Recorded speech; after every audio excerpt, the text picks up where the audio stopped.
نبی پاک صلی اللہ علیہ وسلم کی حدیث ہے مسلم میں طبرانی میں، حضور نے فرمایا آؤ میں تمہیں پچھلے زمانے کے ایک ایماندار نوخیز ولی اللہ کی بات سناؤں۔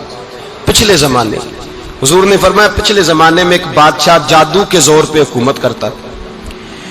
جب وہ ایک جادوگر اس نے رکھا ہوا تھا تو جادوگر اس کو جادو بتاتا، وہ جادو کے زور پر حکومت کرتا۔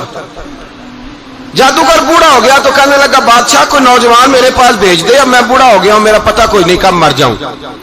ایک نوجوان کی ڈیوٹی لگائی، بڑا زیرک سمجھدار، اپنے رعایا میں سے چن کے جو ذہین فطرت مزاج بچہ تھا وہ اس نے لگایا۔ اللہ کے محبوب علیہ الصلوۃ والسلام فرماتے ہیں بچہ جادو سیکھنے لگا، وقت گزرنے لگا۔ بچہ جب جادو سیکھنے جاتا تو رستے میں ایک راہب بھی تھا جو انجیل جانتا تھا، وہ اللہ اللہ سکھاتا، لوگوں کو حضرت عیسیٰ علیہ السلام کی تعلیمات سے آگاہ کرتا۔ اس نے دیکھا کہ یہاں بھی لوگ اکٹھے ہیں تو وہ بچہ اس راہب کے پاس بھی اٹھنے بیٹھنے لگا۔ اب جب اس کے ساتھ اس کی گفتگو بڑھنے لگی تو اس کو باتوں میں لذت آنے لگی۔ اس نے راہب نے پوچھا کہ تو کون ہے اور کس طرح سے آیا ہے، کیا تیرا معاملہ ہے؟ اس نے کہا جی میں جادو سیکھنے جاتا ہوں، آپ کی باتیں مجھے بڑی اچھی لگتی ہیں۔ اس نے کہا دین سیکھ، جادو سیکھنے والے کافر ہو جاتے ہیں، قرآن و حدیث سیکھنے والوں کو اللہ کامل ایمان عطا فرماتا ہے۔ فرمایا یہ سیکھ۔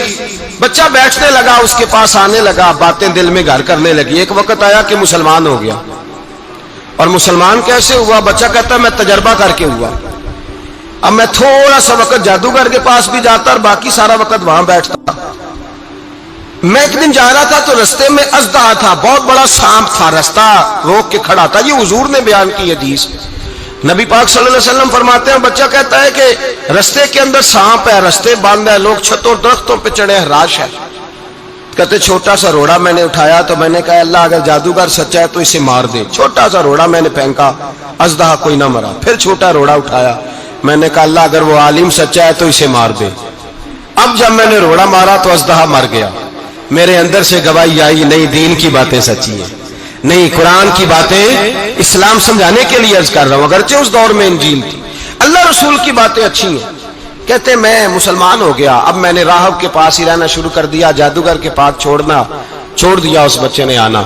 بادشاہ پوچھتا کہاں زیادہ وقت گزارتے ہو تو وہ بات گول کر دیتا، وقت تیزی سے بڑھنے لگا۔ اللہ نے اس نوجوان میں طاقت پیدا کر دی، اب وہ اس کے اندر نا اللہ نے توانائی روحانیت پیدا کر دی، ابھی جوان ہے، 14-15 سال عمر ہے۔ اللہ نے اب جو بیمار بھی آتا وہ دعا کرتا تو اللہ صحت عطا کر دیتا، جو بھی آتا۔ بادشاہ کا ایک درباری تھا، بادشاہ کو پنکھا جلتا تھا، وہ اندھا ہو گیا، کوئی ایسی تکلیف آئی کہ نابینا ہو گیا، بڑے علاج کرائے شفا نہیں ہوئی۔ کسی نے اس بچے کا پتہ بتایا کانوں میں، اس کے پاس گیا تو بچہ کہنے لگا شفا تو ہو جائے گی پر کلمہ پڑھنا پڑے گا، مسلمان ہونا پڑے گا، جس پیغمبر کا میں غلام ہوں تجھے بھی بننا پڑے گا، دین پہ عمل کرنا پڑے گا، اللہ شفا دیتا ہے۔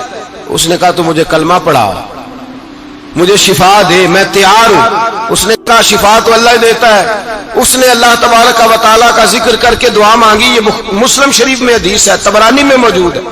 اللہ نے اسے شفا دی، اس نے کلمہ پڑھنا شروع کر دیا۔ یہاں ایک نقطہ لکھا ہے ہمارے علماء نے، کہتے ہیں جب اللہ ولایت عطا کرتا ہے نا تو یہ سفید بالوں والے کا حصہ نہیں ہوتی۔ اگر جوانی میں کوئی آدمی توبہ کر کے تصوف کے راستے پہ چلتا ہے تو سب سے زیادہ ولایت اللہ اسے عطا فرماتا ہے، سب سے زیادہ ولایت اس کے پاس ہوتی ہے۔ ابھی اس کے بال کالے ہیں، چڑھتی جوانی ہے، دعا کی تو اللہ نے، اور حدیث پاک میں موجود ہے کوڑے آتے تو شفا یاب ہو جاتے، اندھے آتے تو شفا یاب، برس والے آتے تو اللہ سے دے، جوان ہے۔ بادشاہ کے پاس وہ واپس گیا، وہ جو آدمی جس کی آنکھیں ٹھیک ہوئی تھی۔ بادشاہ نے پوچھا کہ کیسے شفا ملی؟ تو کہنے لگا میرے رب نے شفا دی ہے۔ بادشاہ سجدے کراتا تھا، اپنے آپ کو منواتا تھا معاذ اللہ، کہنے لگا میرے علاوہ کون رب ہے؟ اس نے کہا وہی رب ہے جس نے تجھے پیدا کیا ہے، اور وہی رب ہے جس نے مجھے اندھے کو آنکھیں دی ہیں، وہی ہے میرا مالک۔ کہا اچھا تو مجھے نہیں مانتا؟ کہا نہیں میں اپنے رب کو مانتا ہوں۔ بادشاہ نے اسے سزا دی، ستایا، اس نے بچے کا پتہ بتایا، پھر بچے کو بلا کے ستایا تو اس راہب کا پتہ بتایا، راہب بھی قتل ہو گیا، نابینا بھی قتل ہو گیا۔ بادشاہ نے کہا سپاہیوں سے اس بچے کو لے جاؤ اور پہاڑ کی چوٹی پہ جا کے نیچے پھینکو تاکہ مر جائے. بچہ پہاڑ کی چوٹی پہ گیا تو ہاتھ اٹھا کے کہنے لگا یا اللہ میرے لیے نہیں اپنے لیے، میرے لیے نہیں اپنے لیے انہیں اپنی قدرت کے جلوے دکھا. میرے لیے نہیں، اللہ کے بندے اپنی جان بچانے کی دعائیں نہیں مانگتے، اپنے لیے انہیں اپنی قدرت کے جلوے دکھا. یہ دعا مانگی، جتنے لوگ ساتھ آئے تھے وہ سارے زمین پہ گرے اور سب مر گئے، پہاڑ سے گر کے مر گئے. بچہ واپس سیدھا بادشاہ کے پاس کہنے لگا لو بھائی میرے رب نے مجھے بچا لیا ہے. جوان کا ایمان دیکھو، میرے رب نے مجھے، بولو میرے اللہ نے مجھے ایمان کی گواہی دے رہا ہے، میں بچ گیا ہوں، تو جھوٹا ہے، میرا رب سچا ہے. اس نے کہا لے جاؤ اس کو دریا میں، کشتی میں بٹھاؤ، بیچ دریا کے جا کے دھکا دے دو. بیٹھے کشتی میں، دریا کے بیچ گئے اور جب جا کے وہاں اس کو دھکا دینے لگے تو اس نے کہا اللہ میرے لیے نہیں اپنے لیے انہیں اپنی قدرت کے جلوے دکھا. بس ایک طوفان سا آیا، جتنے سپاہی ساتھ آئے تھے ڈوب کے مر گئے. وہ بچہ اٹھا اور سیدھا پھر بادشاہ کے پاس، اسی کے پاس کہنے لگا لو بھائی میرے رب نے مجھے بچا لیا ہے، تیرے پاس آیا ہوں. وہ کہنے لگا تو کیا مصیبت میرے گلے پڑ گئی ہے، کیسے جان چھوٹے گی؟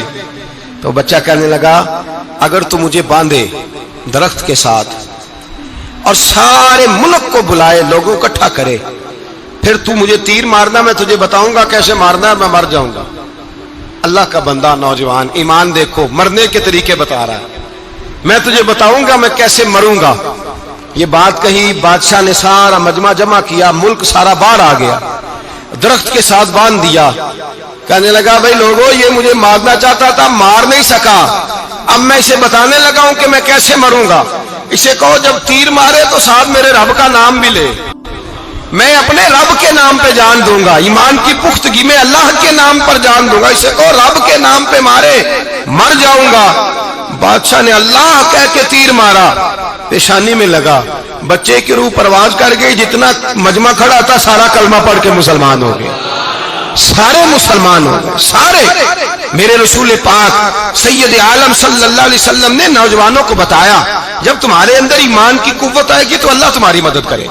فرمایا وہ نوخیز ولی تھا، ابھی جوان رانا تھا، ابھی اس کی پیشانی پر جوانی کے آثار تھے، لیکن اس نے اللہ کو راضی کیا، رب کریم کو راضی. ولایت کا مطلب بڑھاپا نہیں، ولایت کا مطلب وہ نہیں کہ جب بڑا لمبا وقت گزر جائے تو پھر آدمی آئے کہ نہیں اب کیا کرنا ہے، اب مسجد ہی ہے، اب تو اس کے علاوہ گزارا ہی کوئی نہیں.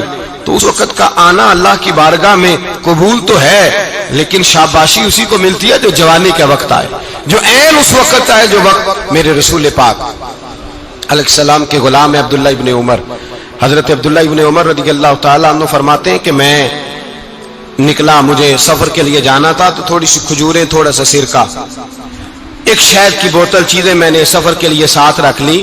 میں جب مدینے سے باہر صحرا میں نکلا نا تو رمضان نہیں تھا، غیر رمضان تھا. میں نے ایک نوجوان کو دیکھا بکریاں چرا رہا ہے، بکریاں چرا رہا ہے. اے جوان، آپ فرماتے ہیں اس کا چہرہ بڑا نورانیت والا، گرد پڑی ہوئی پر بڑا حسین. فرماتے ہیں میں نے اس کو کہا کہ آ جاؤ کھانا کھا لو، روزے بھی نہیں تھے. کہنے لگا نہیں میں نے روزہ رکھا ہوا ہے. فرماتے ہیں میں نے کہا پتہ کروں کہ نیرا نیک ہی ہے کہ پرہیزگار بھی ہے. نیک وہ ہوتا ہے جو نماز پڑھے روزہ رکھے، پرہیزگار وہ ہوتا ہے جو گناہ سے بچے، وہ پرہیزگار ہوتا ہے. کہا پتہ کروں پرہیزگار بھی ہے کہ نہیں. کہتے میں قریب گیا تو میں نے جا کے اس کو کہا بھائی تیری بکریاں بڑی پیاری ہیں، میرا دل کرتا ہے ایک بکری مجھے دے دو.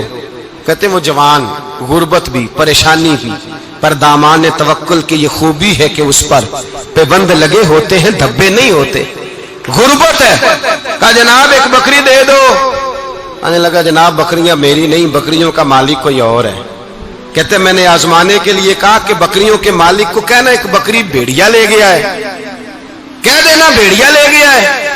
تو کہتے اس نے میری طرف دیکھا، گرد سے اس کے بال اٹے ہوئے، آنکھوں میں روشنی، چہرے پہ اطمینان، لب و لہجے میں ایمان کی طاقت. نوجوان کہنے لگا حضور بکریوں کے مالک کو تو کہہ دوں گا بھیڑیا لے گیا ہے، جب عرش کا مالک پوچھے گا تو کیا جواب دوں گا، اللہ کو کیا جواب دوں گا. کہتے ہیں میں کانپنے لگا اس کی بات سن کے. واپس آیا، جو کام نکلا تھا وہ چھوڑا، واپس لوٹ آیا. میں نے پتہ کیا کس کا غلام ہے، پتہ چلا فلاں آدمی کا ہے. کہتے میں نے پہلے غلام خریدا، پھر پتہ کیا تیرے پاس بکریاں کتنی ہیں، اس نے کہا 400. کہتے میں نے مالک سے ساری بکریاں خریدی، پھر غلام کو بلایا، پھر وہ بکریاں تحفے میں دی، تحفے میں۔ کہنے لگا حضور یہ سارا کچھ مجھے کیسے ملا؟ میں نے کہا تیرا ایمان بڑا پختہ تھا تو میرے رب نے تجھے انعام عطا فرمایا ہے۔